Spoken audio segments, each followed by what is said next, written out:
Well, hello, folks out there in YouTube land. Got a big show lined up for you. Let's get right on into this thing. All right, folks, Mike Gundy's had it. He wants these players' agents to quit calling us for money. And also, a South Carolina fan has mocked yours truly. Yeah, sure did it.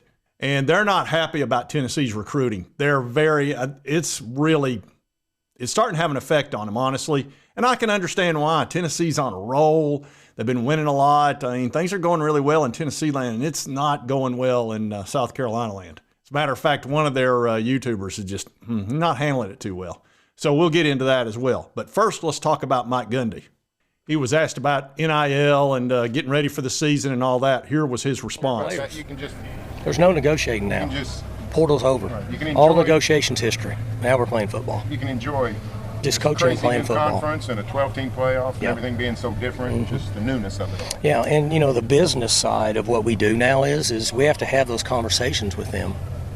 You know, tell your agent to quit calling us and asking for more money. It's non-negotiable now. Start again in December. So now we're able to direct ourselves just at football, and that part is fun because there's been so much other stuff going on. It's been hard to really focus on football. Now, that's not an unreasonable thing to say. I kind of agree with him on that because really you've got about 12 weeks of football is what it is. And the rest of the time, the other 40 weeks, they can negotiate all they want for money, but there ought to be 12 weeks where they just play football. The players, I mean. And he actually mentioned, he said in December they can start talking about it again. That means once the regular season's over, they may very well do that because, you know, a lot of people opt out of bowl games and all that. I don't think they'll opt out of this 12-team playoff, and that should solve a lot of that problem of having big bowl games like what happened with Georgia and Florida State when Florida State had 10 NFL-drafted players that opted out, and then they got beat to death. And it really wasn't a ball game because FSU didn't have their team out there.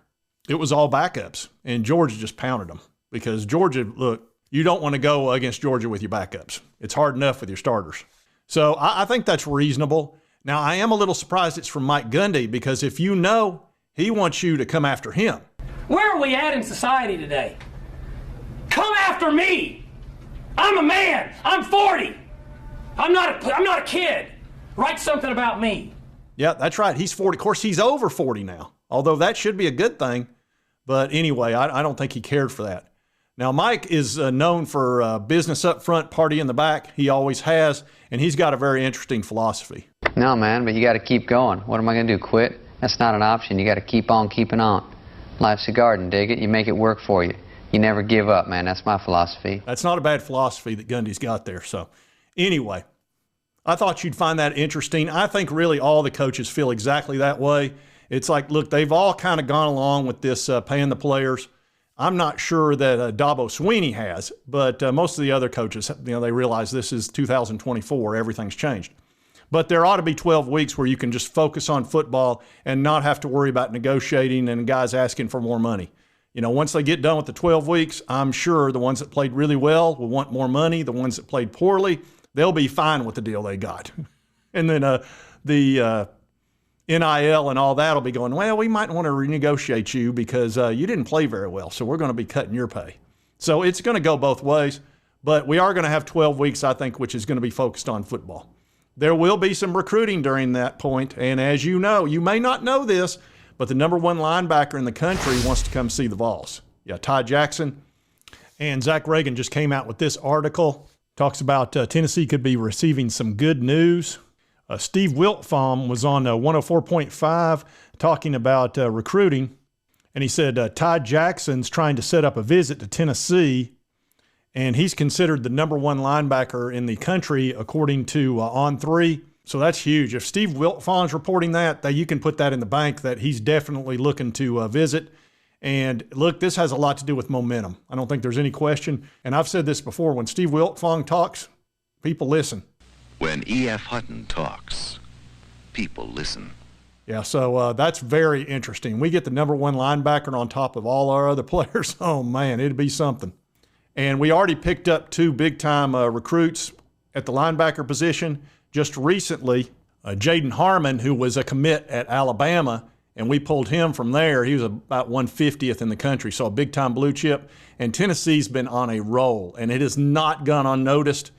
And it's really upset certain teams. And I think South Carolina is the most upset about it because, they've had such a struggle. They had the losing season last year. And, they didn't have anybody signs last year to be able to pump up their numbers. Allegedly.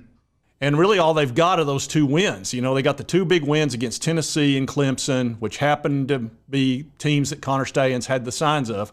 Whether or not he would have shot those over to assistant at South Carolina, we don't know, because the last thing we know about Connor Stalions, he would never reach out to another team and try to get on their sidelines or anything like that. He would have kept that all in-house, right?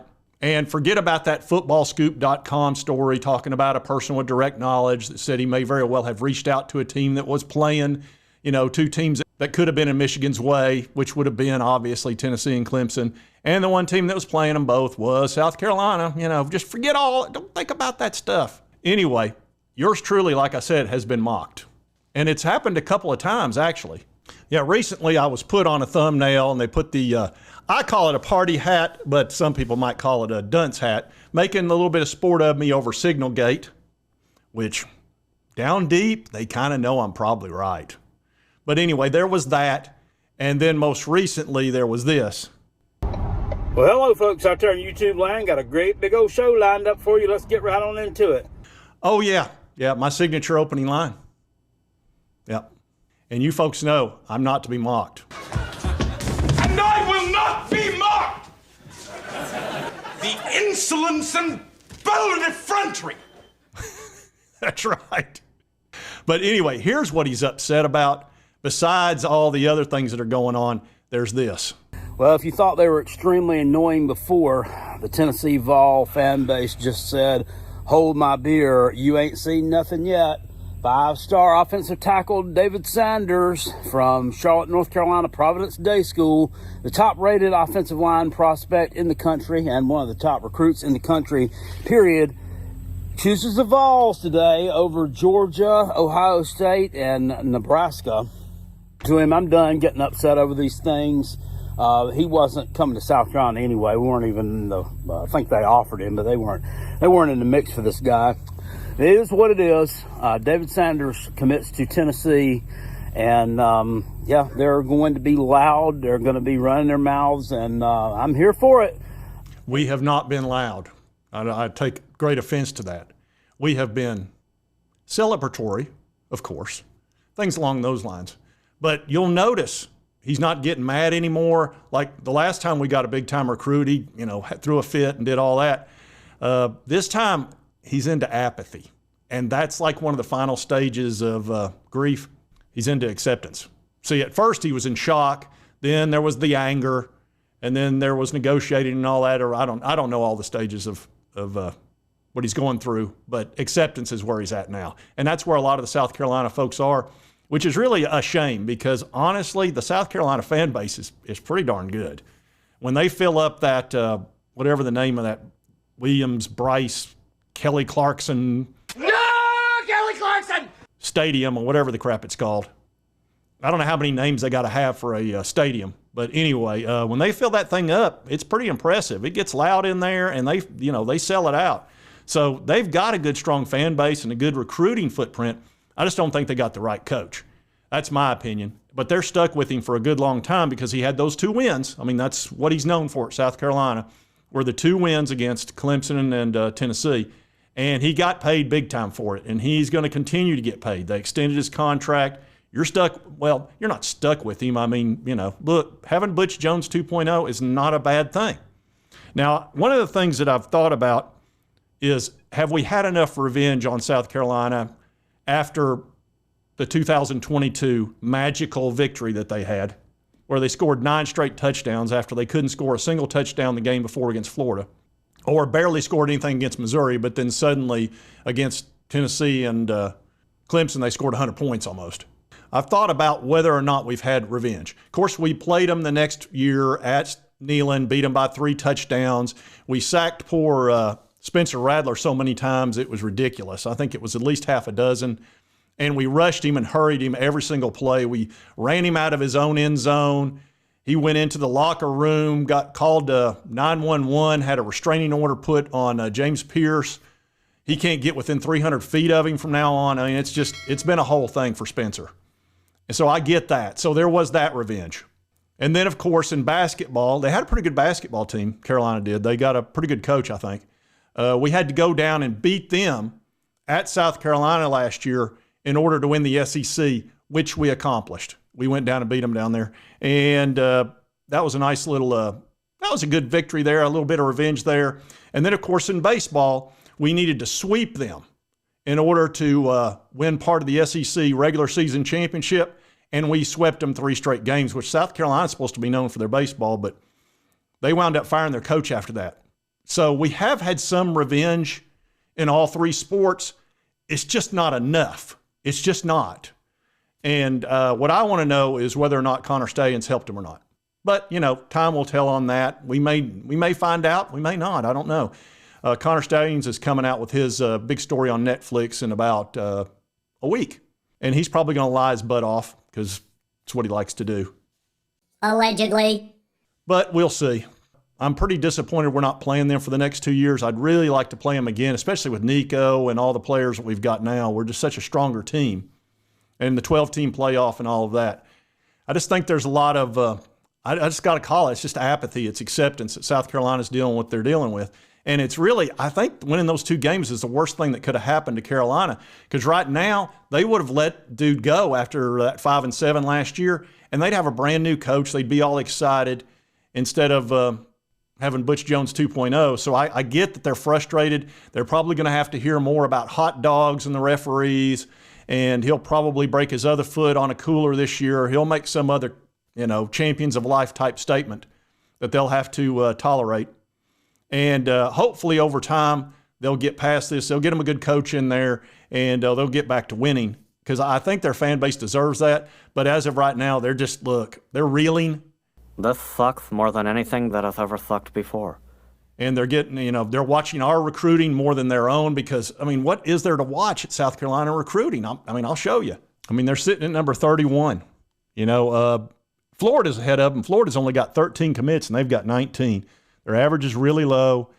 It's just, they've only got 209 points. That's frustrating. You got to go way up here to see where the VOLS are. The VOLS are within half a point of being 5th. We're top 10 easy, and we may pick up another 5-star. We'll see. I don't know if that number 1 linebacker, he's a 5-star on one recruiting service, and then I think he's a 4-star on the others. So I don't know if he's going to wind up being a 5-star or not, but he wants to come see Tennessee, that's pretty exciting. It would be nice to pick up another 5-star on top of David Sanders. That'd be great. Another one. That would guarantee us top 5 pretty much at that point, or certainly, right in that area. So anyway, did want to cover these stories, the excitement that we might pick up another great recruit. Of course, Mike Gundy, he's kind of speaking the truth on this. They do need 12 weeks to focus on football, and then they'll get back to the NIL and all that. And I think most of the fan bases would appreciate that as well. It does get a little bit frustrating. I can understand that. And as far as South Carolina, one day it'll get better, folks. It will. Don't give up on your team long term. It's just right now, it doesn't look very good. Doesn't. But, there's always tomorrow.